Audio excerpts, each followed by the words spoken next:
Bonjour à tous et bienvenue dans ce nouvel audio. C'est quoi vivre spirituellement de façon scientifique? Donc pour moi, la science, c'est plutôt faire des hypothèses en fonction de ce qu'on aura vécu.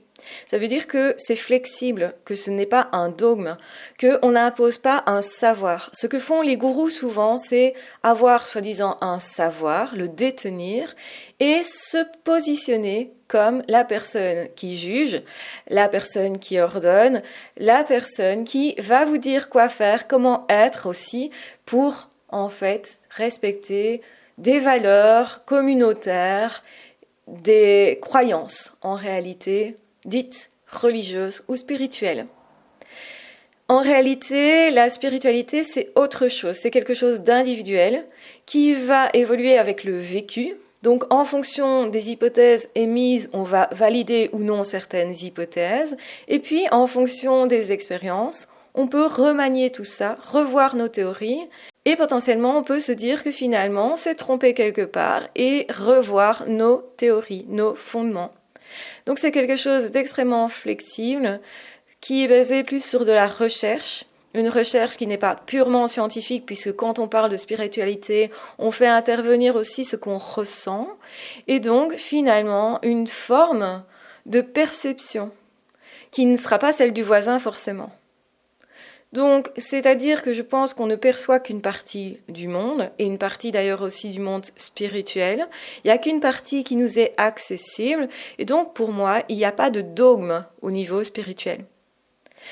Même s'il existe des théories religieuses qui, pour moi, sont censées aider à vivre notre spiritualité, qui pourraient nous expliquer des choses, nous aider dans notre quête, il me semble que la spiritualité va beaucoup plus loin, qu'elle est à remanier aussi en fonction de notre époque et qu'on va la lire différemment d'un individu à l'autre.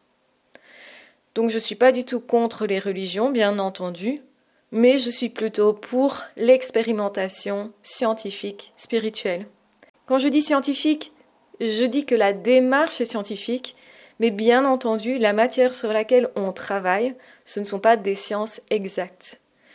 Donc, il y a des interprétations subjectives qui rentrent en ligne de compte. C'est un petit peu comme quand on parle de psychologie, on va parler de sentiments, d'impressions, de besoins. Et tout ça varie d'un individu à l'autre et est interprété différemment. Donc notre vie intérieure, elle nous est individuelle.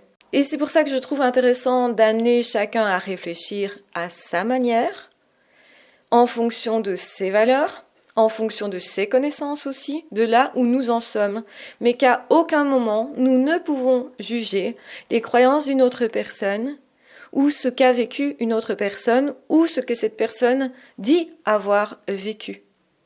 Et c'est pour ça que la spiritualité, elle est compliquée à étudier, parce qu'elle est personnelle, parce qu'elle est différente d'une personne à l'autre, parce que c'est pas reproductible en laboratoire. Une expérience spirituelle ne se reproduit pas facilement en fonction de notre volonté.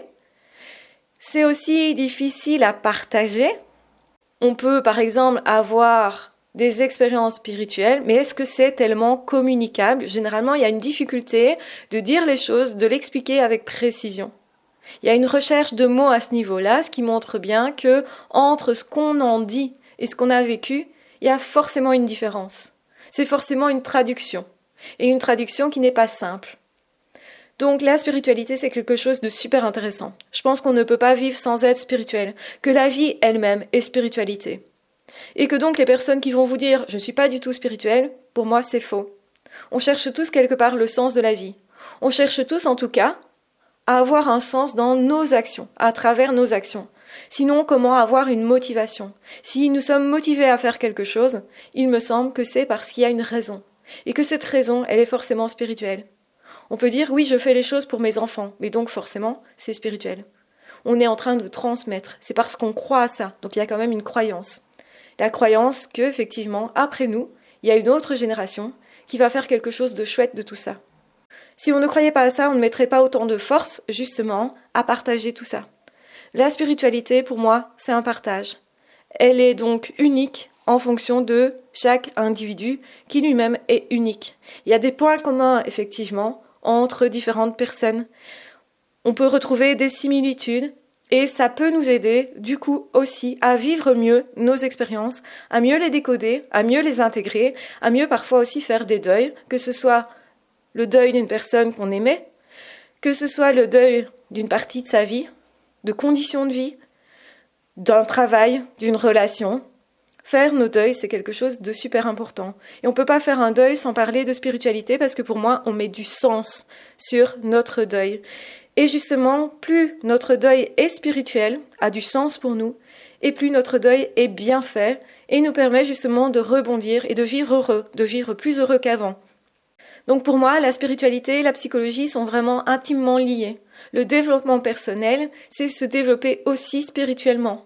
C'est aussi rechercher du sens. Et on est OK avec le fait de rechercher. Il n'y a pas d'obligation de savoir absolu. Je me défends même de ce savoir absolu. C'est-à-dire que généralement, les personnes très narcissiques, les personnes qui essayent de maîtriser les choses pour trouver du sens, ou de maîtriser les autres pour trouver du sens, vont le faire généralement en imposant des idées qui ne vont pas être discutables. Et pour moi, la spiritualité, c'est d'abord discuter à l'intérieur de soi. Comment j'interprète ça ? Et ensuite en parler éventuellement, ouvrir le dialogue avec l'autre. Et dans l'ouverture du dialogue, il n'y a pas de prise de pouvoir. Il y a une invitation à réfléchir. Il y a une invitation au partage. Et on pourrait tout à fait ne pas être OK avec notre façon de voir les choses. Le monde est tellement complexe que nous pourrions avoir des visions différentes et qu'elles soient justes toutes les deux. Voilà un petit peu comment moi je vois la spiritualité. Et pour moi, elle n'est pas dogmatique. Quand on essaye de vous imposer des idées, sans discussion, sans pouvoir d'ailleurs prendre la parole, avoir une attitude d'écoute aussi sur ce que vous ressentez ou vivez-vous, eh bien pour moi, ce n'est plus de la spiritualité, c'est juste de l'imposition de pouvoir. Et parfois, ça se mélange, malheureusement.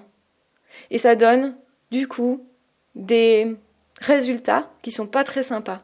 Ni pour l'un, ni pour celui qui maîtrise et qui se rend pas compte qu'en fait, c'est pas du tout spirituel, que c'est plutôt j'essaye d'échapper à quelque chose, à un vide en moi en fait, et donc de trouver du sens à travers finalement un symptôme qui est la domination, la tyrannie éventuellement, et le dominé qui lui aussi peut-être recherche le sens de quelque chose, et tout ça veut dire quelque chose psychologiquement. Cette position-là, elle veut dire quelque chose, mais elle ne signifie pas qu'on est en recherche spirituelle. Donc quand on est dans un rapport dominant-dominé, on n'est pas en train de faire des hypothèses, on n'est pas autonome dans sa manière de penser, on n'est pas en train d'essayer d'évaluer les choses, de les tester, de vivre des expériences. Parce que pour moi, la spiritualité, ce sont des expériences de vie qui, mises bout à bout, vont donner un sens. Et ce sera le sens que nous-mêmes on va y mettre, qui aura de l'importance à nos yeux. Et c'est pour ça qu'il existe plein de façons de vivre la spiritualité, qu'il n'y en a pas vraiment de mauvaises, et que ce qui est important, c'est que ça nous rende plus heureux. Ce qui est important, c'est que ça nous guide. Ce qui est important, c'est que ça nous donne de l'espoir sur l'avenir. Ce qui est important, c'est que ça nous donne de l'énergie pour agir. Ce qui est important aussi, c'est que ça puisse combler une partie de nos besoins et qu'on puisse continuer de vivre heureux, d'avancer, d'aller de l'avant et de vouloir encore plus de la vie. Donc, dites-moi simplement en commentaire comment vous vivez votre spiritualité, mais je voulais vraiment mettre en avant la différence entre une personne qui est dogmatique, qui veut imposer sa vision des choses, et des personnes spirituelles qui sont en recherche elles-mêmes. Parce qu'on est tout le temps en recherche, on a trouvé nos réponses, on a avancé par rapport à avant, certes, mais en aucun cas, ça nous donne le droit d'imposer à l'autre notre vision des choses. On peut en parler, on peut l'inviter à voir différemment, mais on ne peut en aucun cas imposer nos idées.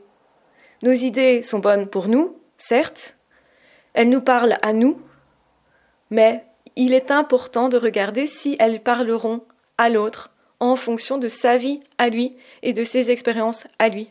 On ne peut pas se dire qu'on a une forme de savoir dans ce domaine-là parce que ce monde-là est trop vaste et que nous ne faisons qu'une petite partie d'expérimentation par rapport à l'ensemble de la spiritualité. Voilà, je vous embrasse bien fort, je vous aime très fort, prenez bien soin de vous et de toute façon on se retrouve très vite dans d'autres audios ou dans d'autres vidéos. Ah, ciao, bye bye.